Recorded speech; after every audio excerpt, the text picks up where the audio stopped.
तो यहाँ हम बात करेंगे मुग़ल्स की, यानी लेटर मुग़ल्स की।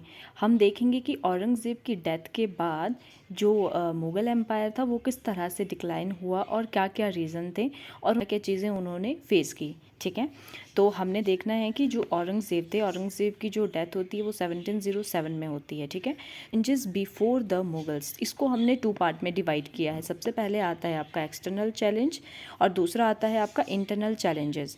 तो जो एक्सटर्नल चैलेंजेस था, इस सबसे पहले जो आते हैं वो नादिर शाह आते हैं। इनका जो टाइम पीरियड रहता है वो 1738 से 39 तक रहता है। और सेकंड आते हैं अहमद शाह अब्दाली, या फिर इन्हें अहमद शाह दुर्रानी भी कहा गया है। तो इनका जो टाइम पीरियड है वो 1748 से 67 तक रहता है। तो अगर हम बात करें नादिर शाह की, तो जो नादिर शाह थे ना, वो एक पर्शियन एम्परर थे। ठीक है, वो पर्शियन यानी कि जो अभी का ईरान है उसे हम पर्शियन कहते हैं।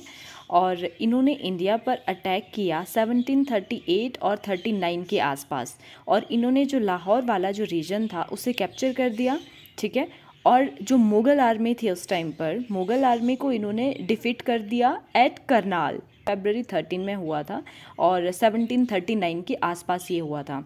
और इस टाइम पे जो मोहम्मद शाह होते हैं, मोहम्मद शाह को भी ये कैप्चर कर लेते हैं और इसके साथ साथ जो दिल्ली है, दिल्ली में लूटपाट करके ये वापस चले जाते हैं। और अकॉर्डिंग टू एस्टीमेट, एक एस्टीमेट में बताया गया था कि जो इन्होंने लूटपाट की थी उस लूटपाट में इन्होंने पीकॉक थ्रोन और कोहिनूर का डायमंड और 70 करोड़ रुपीज़ जो है ये कलेक्ट करके यहाँ से वापस चले गए थे। और इस टाइम पे इनके जाने के बाद जो इंडिया है, इंडिया एक बार फिर से वल्नरेबल में हो गया था।